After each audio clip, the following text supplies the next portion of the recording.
मेरा पहला फोकस तो है कि जो चीज़ मैं बोल दूं वो धरातल पे उतरनी आवश्यक है। ये मेरी नैतिक जिम्मेदारी भी है और एक युवा नेता होने के नाते वो ज़्यादा बढ़ जाती है। पीछे सबसे पहले हमारा ये काम है कि ग्राम सभा के लिए अंदर हमने जो विज़न ये रखा है कि गांव का बजट गांव के लिए गांव के लोगों द्वारा खर्च किया जाए। जो बच्चे गरीब, बहुत ही गरीब परिवारों से आते हैं, अगर उनको शिक्षा संबंधी कोई भी समस्याएं, अगर हम जीत के आते हैं, उनकी कोचिंग की समस्या, उनकी दूसरी समस्या, हम उनके साथ कंधे से कंधा मिला, क्योंकि ये संघर्ष से हम यहाँ तक पहुँचे।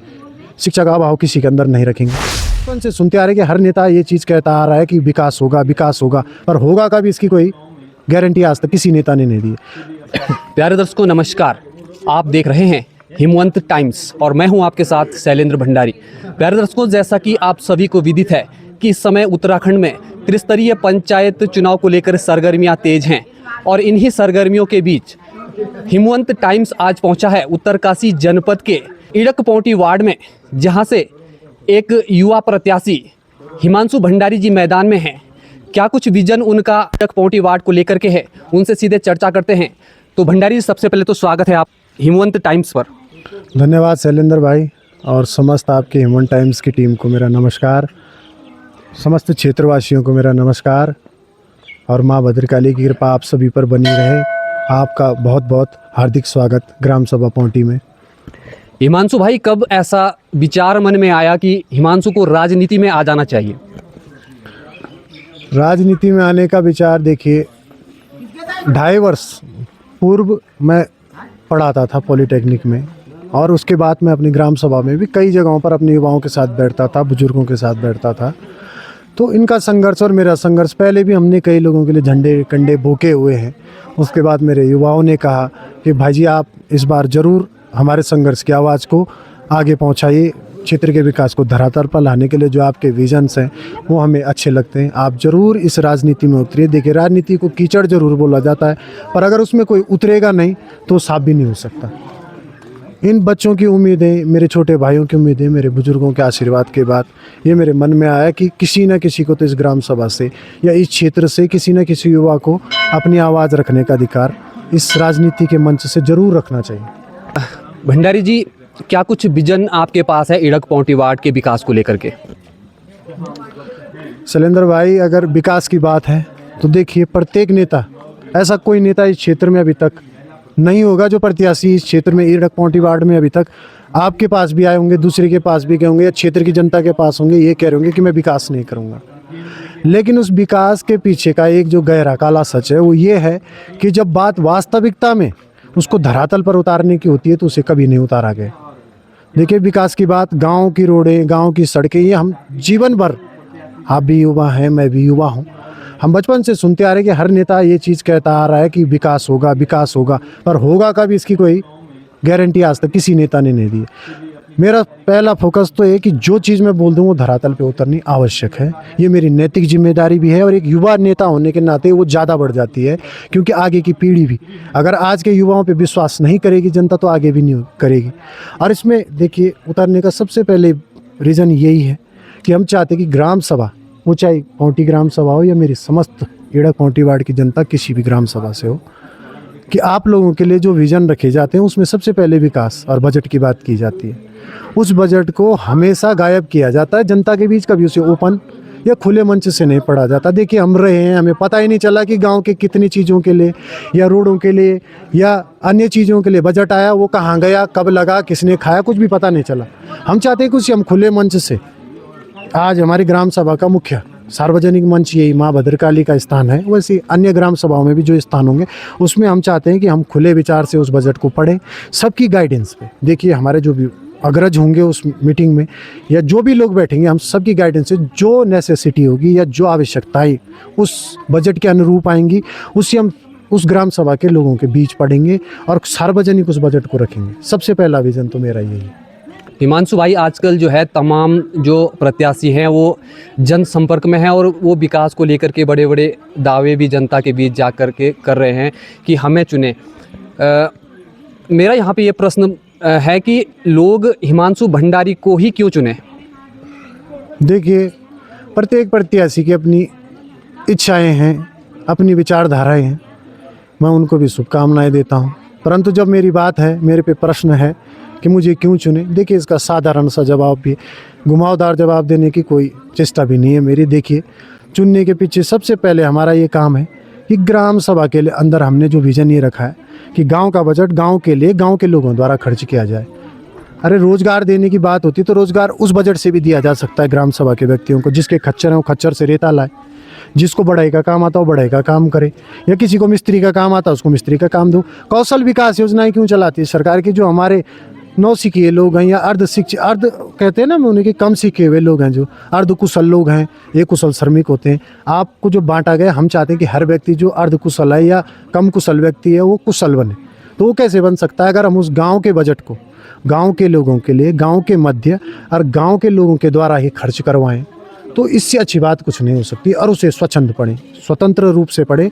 और ये तभी हो सकता है जब कोई आदमी बिना दबाव के स्वतंत्र रूप से इस मानसिकता को रखता है। ये विकास की पहली परिभाषा है मेरे तौर पे, एक युवा के तौर पे, क्षेत्र में देखने के तौर पे, या इतने सालों के एनालाइज करने के तौर पे मैंने यही सीखा कि अगर बजट को खुला पढ़ा जाए और गाँव के सभी लोगों को उसमें रोजगार देने का प्रयास किया जाए तो विकास कैसे नहीं होगा। क्योंकि उस व्यक्ति ने क्या, आपने तो चलना ही है, उस व्यक्ति ने भी तो उस रोड पे चलना है जिस पे आप रोजगार देंगे उससे। तो ये चीज़ें अगर सफल होंगी तो आज मैं हूँ कल कोई है, उसके लिए एक रास्ता खुलेगा युवा के लिए कि किस प्रकार से हम गांव का बजट गांव के बीच रख सकें। भंडारी जी, यदि आप जीत करके आते हैं, और उसके लिए हम अपनी तरफ से भी आपको अभी से शुभकामनाएं प्रेषित करते हैं, यदि आप जीत के आते हैं तो कौन से वो 2-3 काम होंगे जो पौंटी इडक वार्ड को लेकर के जो आपकी प्रमुखता में होंगे? प्रमुखता में सबसे पहला कार्य हमारा स्वास्थ्य को लेके। देखिए स्वास्थ्य जरूरी है। अगर आदमी स्वस्थ है तो हर चीज़ का संभव प्रयास कर सकता है, उसकी शिक्षा भी अच्छी हो सकती है, वो हर कार्य में सफल है। स्वस्थ के अगर हम देखें इसके कई बिहाव बैठते हैं। देखिए इसमें पहली चीज़ है हमारे घर की जननी, हमारे घर की बहनें, हमारे घर के बुजुर्ग, उन्होंने जीवन भर संघर्ष किया। हम पहाड़ों के रहने वाले लोग हैं, जीवन भर हमने देखा है पहले के लोगों ने कई बोझे भूखे हैं पीठों पे। आज उन लोगों का जो संघर्ष है, देह तोड़ी है उन्होंने हमारे लिए, हमको शिक्षित रखने के लिए। उनके स्वास्थ्य की बातें, उनको महंगे उपचार ना मिल सके, हम चाहते हैं कि उनके लिए, हम चाहते हैं कि सिर्फ पौंटी नहीं, मेरे लिए प्रत्येक गांव मेरा अपना गांव है, प्रत्येक व्यक्ति मेरा अपना व्यक्ति है और मैं उसे अपने परिवार का सदस्य मानता हूँ। और मैं इस जिम्मेदारी के साथ उतरना चाहता हूँ, या जीत के अगर आया, वैसे मेरा पूर्ण विश्वास है कि जनता मेरे साथ है और हम जीतेंगे ज़रूर। तो ये 6 मासिक तौर पे हम लोग ये चाहते हैं कि एक हम लोग मेडिकल के तौर पे ये करेंगे कि एक स्वास्थ्य शिविर जरूर प्रत्येक गांव के पास लगाते रहेंगे, जिससे हमारी महिलाओं को के 6 मासिक में जो भी साधारण चेकअप होंगे या कोई किसी के मेजर चीज़ें हैं वो भी हम देखने का प्रयास करेंगे। उसके अलावा जो भी हमसे मेडिकल सुविधाएं या दवाइयों की सुविधाएं हम प्रदान कर सकें। देखिए बजट बहुत कुछ बनाता है, उस बजट को बाहर लाया ही नहीं जाता है। अगर इन चीज़ों में उस बजट को लगा दें तो हर आदमी अगर स्वस्थ है, तो अगर माँ स्वस्थ है तो बच्चा अपने आप में स्वस्थ है। अगर उसकी मानसिकता में उसको लगता है कि मेरा परिवार हष्ट पुष्ट है, तो उसके कदम और मजबूती से अपनी सफलता की ओर बढ़ेंगे। दूसरा कार्य हमारी शिक्षा के लिए, शिक्षा में हम ये कहना चाहेंगे, देखिए ज़्यादा लंबी बातें करने का कोई फ़ायदा नहीं। अगर हम शॉर्ट टर्म में कहें तो शिक्षा के लिए है कि सरकारी संस्थानों के बदहाली को मिटाना है, वहाँ शिक्षा व्यवस्था को सुदृढ़ करना है। सिर्फ प्राइवेट में हर बच्चा नहीं पढ़ा सकता है, हर व्यक्ति अपने बच्चे को नहीं पढ़ा सकता है। देखिए जो आदमी सुबह दूध बेच के अपना घर का गुजारा कर रहा है, गांव से बाजार में दूध ले जा रहा है, हमने देखा टमाटर बेच रहा है सीजनली या अन्य फल सब्जी बेच रहा है, वो बेचारा अपने बच्चे को कैसे एक प्राइवेट की महंगी फीस दे सकता। हम चाहते हैं कि यहाँ शिक्षकों की भर्ती शीघ्रातिशीघ्र हम करवा सकें, कि वो सरकारी संस्थान बंद ना हो। जिस प्रकार से आजकल आपको भी पता है, मीडिया को सब पता है कि कितने शिक्षण संस्थान बंद हो रहे हैं। हम प्रयास करेंगे कि उसमें बच्चे पढ़े। अगर हम विवाहित होते, हमारे बच्चे होते, हम प्रयास करते कि हम पहले अपने बच्चे को सरकारी संस्थान में पढ़ाएं। नेता क्यों नहीं पढ़ा रहे अपने बच्चों को सरकारी संस्थानों में? क्योंकि उन्हें VIP ट्रीटमेंट चाहिए अपने बच्चों के लिए। तो सरकारी संस्थानों का हाथ बदहाल होता जा रहा है। प्रयास करेंगे कि अपने अगर भविष्य में कभी बच्चे रहेंगे तो उनको सरकारी संस्थानों में पढ़ाएं अधिकारी, ताकि उसके ऊपर कमांड रहे, शिक्षक हमेशा उपस्थित रहे।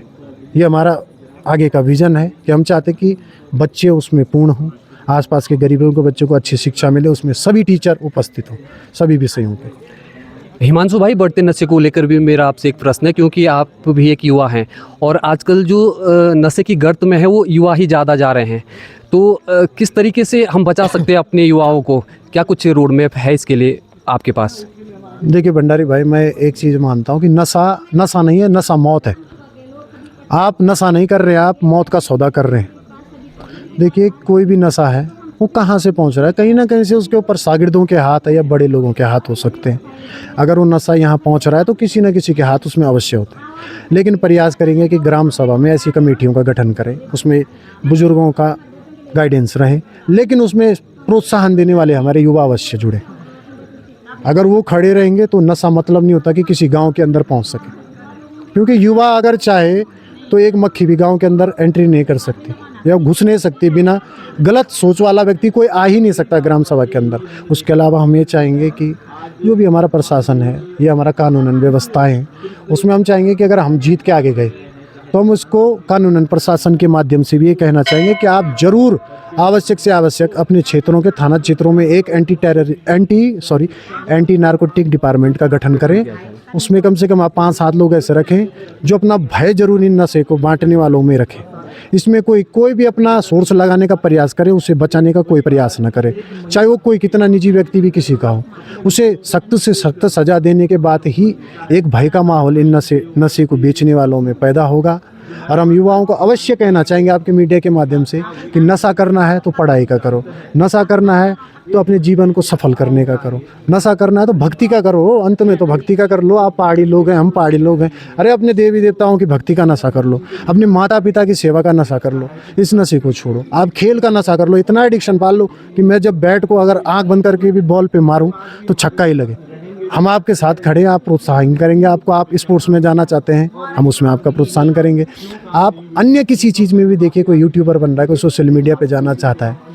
आज की मानसिकताएं, नेता कोई भी ये नहीं चाहता कि कोई उभरता हुआ व्यक्ति आगे आए, क्योंकि उसको अपना खतरा लगता है साहब। ये वास्तविकता है जीवन की। हम अपने युवाओं की पीठ थपथपाएंगे। वो सोशल मीडिया वाला बनना चाहता है, इन्फ्लुएंसर बनना चाहता है, आगे कोई हमारे बात भी भविष्य में नेता इस राजनीति में आना चाहता है या कोई स्पोर्ट्स में जाना चाहता है, हम उसके साथ खड़े। और इसमें मैं एक और चीज़ आपके माध्यम से ज़रूर, समय लंबा लगता है लेकिन ये ज़रूर एक नैतिकता की बात है जो बोलना चाहूँगा। हमारे जो बच्चे गरीब, बहुत ही गरीब परिवारों से आते हैं, अगर उनको शिक्षा संबंधी कोई भी समस्याएं, अगर हम जीत के आते हैं, उनकी कोचिंग की समस्या, उनकी दूसरी समस्या, हम उनके साथ कंधे से कंधा मिला, क्योंकि ये संघर्ष से हम यहाँ तक पहुँचे। शिक्षा का अभाव किसी के अंदर नहीं रखेंगे। बाकी नशे का यही सिद्धांत हो सकता है कि एक गठन ऐसी टीमें पुलिस करे और ग्राम सभाओं में भी समितियों का गठन है और जागरूकता आवश्यक है। प्रत्येक व्यक्ति और प्रत्येक माता अपने बच्चों को जागरूक करे कि इन चीज़ों से दूर रहे। हम तो अवश्य करेंगे, हमारे बड़े भाई, हमारे बड़े बुजुर्ग अवश्य शक्ति। देखिए कि एक कहावत है कि अगर मिजाज में थोड़ी शक्ति नहीं होगी तो लोग साहब समुद्र को भी पूरा पी जाते हैं। तो वो बुजुर्गों की शक्ति जो पहले रहे उससे हम अनुशासन में रहे और वही हमको आगे के लिए रखनी, इससे ही नशा मिट सकता है। हिमांशु भाई, अब जाते जाते मैं एक लास्ट प्रश्न लेना चाहूँगा आपसे। क्या कुछ अपील करना चाहोगे ईडक पोटी वार्ड के जनमानस से? देखिए, ईडक पोटी वार्ड की समस्त देवतुल्य जनता, मेरी माता है, मेरे अग्रज, मेरे सब भवदीय लोग, मेरे युवा साथी हैं, मेरे भाई बहन हैं, सबसे ये आग्रह करता हूँ कि हम आपके भविष्य के लिए लड़ रहे हैं। एक युवा के रूप में अपनी आवाज़ को उठाने का प्रयास कर रहे हैं, इस संघर्ष में जुड़े हैं। और इतनी बड़ी ग्राम सभा पौंटी का आशीर्वाद हमारे साथ जुड़ा है। हमारे अच्छे विचारों को लेकर हमारे बुजुर्गों ने, हमारी माताओं ने और अन्य क्षेत्र के लोगों ने भी हमारे साथ अपना समर्थन दिया है। और हम आपको विश्वास दिलाते हैं कि इस संघर्ष की डोर को हम आगे बढ़ाएंगे और इसकी ज्वाला को हम कभी बुझने नहीं देंगे। और ये विश्वास के साथ आपके मीडिया के माध्यम से, चैनल के माध्यम से समस्त श्रोताओं को कहना चाहेंगे कि हम लड़ रहे हैं और हम अवश्य जीतेंगे। माँ भद्रकाली की, हमारे अग्रजों की और जो भी अच्छी मानसिकता रखता है उनका आशीर्वाद हमारे साथ है और हम जीत कर अवश्य आएंगे और अपने कार्यों को आपके माध्यम में जो भी बोला उसे धरातल पर जरूर उतारेंगे। बहुत बहुत धन्यवाद हिमांशु भाई, आपने अपना कीमती समय हमारे लिए निकाला। तो प्यारे दर्शकों, ये थे हमारे साथ हिमांशु भंडारी जी, जो कि ईडक पोंटी वार्ड से प्रत्याशी हैं और विकास को लेकर के क्या कुछ विजन उनका ईडक पोंटी वार्ड से है वो उन्होंने हमसे साझा किया और उन्हें पूरा विश्वास है कि ईडक पोंटी वार्ड का जो जनमानस है वो उन पर अपना प्यार और आशीर्वाद जरूर बनाए रखेगा। तो प्यारे दोस्तों, उत्तराखंड की तमाम बड़ी खबरों के लिए बने रहें हिमवंत टाइम्स के साथ। नमस्कार, धन्यवाद।